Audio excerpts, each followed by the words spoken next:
अस्सलाम वालेकुम dear students, Raqib here. उम्मीद करता हूँ कि आप तमाम लोग खैरियत से होंगे। तो लास्ट टाइम हमारे पास एक्सरसाइज 2.6 मैथ क्लास 10 हमने क्वेश्चन नंबर 3 का पहला पार्ट कर लिया था, जिसमें सिंथेटिक डिवीजन हमने की थी एक पोलिनोमियल इक्वेशन को लेकर। आज हम इसके दूसरे पार्ट की तरफ चलते हैं। तो देखें, हमारे पास एक पोलिनोमियल इक्वेशन दी हुई है, x cube minus 3l x का स्क्वायर प्लस 2mx प्लस 6,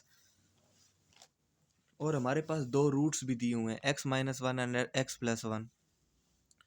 सबसे पहले हमने इस पोलिनोमियल इक्वेशन से क्या ले लेनी है, वैल्यूज़ ले लेनी है और एक सिंथेटिक डिवीजन वाले टेबल में लगा लेनी है। इस तरह का टेबल ड्रा करके आपने इसकी वैल्यूज़ लगा लेनी है। यानी x की पावर 3 के साथ कोई नंबर नहीं है तो 1, ये माइनस 3l, फिर इसमें 2m और फिर लास्ट पे कांस्टेंट 6। 1 से मल्टीप्लाई करते हैं, सॉरी 1 से मल्टीप्लाई करते हैं इसको। तो अच्छा, ये 1 कहाँ से आया? अब x माइनस वन है ना, तो इस रूट में से हम वैल्यू निकालेंगे। तो x इज इक्वल टू, इधर माइनस वन है, इक्वल के इधर आके ये क्या हो जाएगा, प्लस वन हो जाएगा। सिंपली क्या करना है, पहला नंबर एज इट नीचे उतर आता है और 1 को 1 से मल्टीप्लाई करके 1। तो ये अब ऊपर वेरिएबल है तो इसलिए हम लिखेंगे 1 माइनस 3l। इनको साथ नहीं लिख सकते, इस तरह लिख लेंगे 1 माइनस 3l। फिर इसको 1 से मल्टीप्लाई करेंगे तो 1 माइनस 3l, ठीक है। तो ये हो जाएगा ऊपर वाला 2m प्लस 1 माइनस 3l। अब वेरिएबल तो हैं लेकिन दोनों डिफरेंट वेरिएबल है, एक m है और एक l है, तो इसको लिखने का ये तरीका सही है। उसके बाद दोबारा से इसको 1 से मल्टीप्लाई करके इधर लिख लेंगे, तो ये भी ऐड नहीं हो सकते, तो ये हो जाएगा 6 प्लस 2m और 1 माइनस 3l। क्वेश्चन देखिए, देखें तो ये तीन वैल्यूज़ है, 1 2 3। तो पहली एक्स स्क्वायर के बराबर, दूसरी x के बराबर, तीसरी कांस्टेंट है, यानी x square plus 1 minus 3l x plus 2m plus 1 minus 3l constant. अब रिमाइंडर की बात की जाए तो ये रिमाइंडर है। रिमाइंडर को आप थोड़ा सॉल्व कर लो, तो रिमाइंडर को सॉल्व करने का आसान तरीका 6 प्लस 2m प्लस 1, मतलब ब्रैकेट हटा देंगे आप, ठीक है। तो प्लस 1 माइनस 3l, अब क्या हो जाएगा कि ये 6 और 1 7 हो जाएगा, 2m माइनस 3l। तो ये सॉल्व होकर ये इक्वेशन नंबर 1 बन जाएगी। ये रिमाइंडर से ही इक्वेशन 1 बना लेनी है। उसके बाद हम चलते हैं रूट नंबर 2 की जानिब, जो कि है x प्लस 1, ठीक है। x प्लस 1 इक्वल टू 0 करो और फिर 1 उधर चला जाएगा इक्वल के, तो क्या हो जाएगा, प्लस 1 से माइनस 1। अच्छा, इसके बाद हमने वही जो ऊपर पोलिनोमियल की वैल्यूज़ ली हैं ना, सारी सेम वही दोबारा ले लेनी है। ये मैंने पार्ट 1 में भी आपको सारा बताया था, ठीक है। वही वैल्यूज़ आपने ले लेनी है और इसको किस तरह सॉल्व कर लेना है, देखो। वैल्यूज़ लिखकर आप पहला नंबर एज इट नीचे ले आते हैं और 1 माइनस 1 मल्टीप्लाई करके माइनस 1, तो ये माइनस 3l माइनस 1। फिर इसको दोबारा इससे मल्टीप्लाई करके तो माइनस माइनस 3l माइनस 1। फिर इसको आप इसी तरह लिख लोगे 2m minus minus 3l minus 1। फिर इसको माइनस 1 से मल्टीप्लाई करके सेम इसी तरह लिख देना है। और फिर 6 minus minus 2 6 minus 2m minus 3l minus 1, ठीक है। इसमें कोई एज सच कोई बड़ी बात नहीं है, सेम वैल्यूज़ उठानी है, मल्टीप्लाई माइनस 1 से करके लिखते जाने हैं, ठीक है। ऊपर भी इसी तरह किया था, नीचे भी।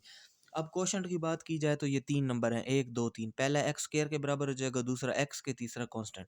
रिमाइंडर की बात की जाए तो ये रिमाइंडर है और रिमाइंडर थोड़ा सॉल्व भी हो जाएगा।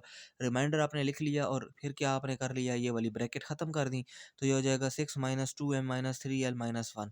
अब 6 में से माइनस 1 गया तो क्या रह गया, 5। बाकी 2m, माइनस का 2m और माइनस का 3l, तो इसको क्या नाम दे दिया, equation number 2। Equation number 1, equation number 2। अब दोनों इक्वेशंस हैं। अब इन दोनों इक्वेशन को ऐड करेंगे, क्या करेंगे, ऐड। हाँ, ये सब्ट्रैक्शन और एडिशन इस जगह पर आके ना आप तब समझ जाओगे जब आप देखोगे कि कोई चीज़ एडिशन से कटती है या सब्ट्रैक्शन से कटती है। अगर सब्ट्रैक्शन से कटती है, ठीक है, कोई वेरिएबल सब्ट्रैक्शन से कट रहा हो तो आप सब्ट्रैक्ट कर लो। अगर वो जो है ना एडिशन से कट रहा हो तो ऐड कर लो। तो अब यहाँ पर हम ऐड करेंगे तो क्या हो जाएगा, आपके पास पहली जो वैल्यू है, पहली इक्वेशन नंबर 1 वो लिखोगे 7 प्लस 2m माइनस 3l, और फिर इक्वेशन नंबर 2 लिखोगे 5 minus 2m minus 3l is equal to 0। अब इसमें ये वेरिएबल एडिशन से ही काट रहा है, इसके अंदर साइन चेंज करने की ज़रूरत ही नहीं है, तो ये काट दो आप, क्योंकि ऊपर प्लस के नीचे माइनस। ये 7 5 12 हो जाएगा और ये माइनस माइनस माइनस 3 3 6l हो जाएगा। अब ये 12 इधर प्लस का इधर आकर क्या हो जाएगा, माइनस का हो जाएगा। अलबत्ता ये जो माइनस 6l है, अब ये माइनस 6 इधर नीचे आके डिवाइड हो जाएगा, माइनस ऊपर वाले माइनस से कट जाएगा और 6 1 ज़ार 6, 6 2 ज़ार 12। तो एल की वैल्यू कितनी आ जाएगी 2। अब ये जो एल की वैल्यू 2 आई है इसको आप कौन सी इक्वेशन में पुट करोगे, इसको आप इक्वेशन नंबर 1 में पुट करते हो, और 1 ये है, इक्वेशन नंबर 1 ये ऊपर 7 + 2m - 3l ये मैंने लिख दी, ठीक है, ये इक्वेशन नंबर 1 है। अब इक्वेशन नंबर 1 के अंदर आपने एल की वैल्यू लगानी है, तो एल तो ये है, ठीक है, तो एल की जगह क्या लगा दोगे, एल की वैल्यू 2 जो हमने यहाँ पर फाइंड की है। तो एल की वैल्यू 2 लगाने से 3 2 ज़ार कितना हो जाएगा 6। तो अब 7 में से -6 गए तो कितना रह गया 1। तो 1 + 2m = 0। अब सबसे पहले आप 1 को इधर ले आओ, इक्वल के इधर ले आओ, तो +1 है तो इधर आकर क्या हो जाएगा -1। फिर इधर 2 मल्टीप्लाई हो रहा है m के साथ, इधर आकर क्या हो जाएगा डिवाइड। तो इस तरह m की वैल्यू भी हमें पता चल जाएगी। तो एल की वैल्यू भी फाइंड कर ली, एम की वैल्यू भी फाइंड कर ली, तो ये इसका सोल्यूशन सेट है।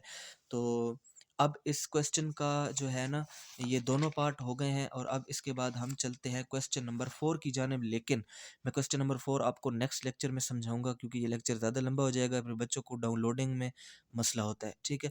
तो मेरा चैनल सब्सक्राइब कर लें ताकि हर आने वाली वीडियो लेक्चर जो है वो मैथ से रिलेटेड आप तक बआसानी पहुंच सके। इसके अलावा अगर आपको कोई क्वेश्चन मैथ से रिलेटेड नहीं समझ आता तो आप मुझे कमेंट में बता दिया करें, मैं आपको उसका लेक्चर डिलीवर कर दिया करूँगा।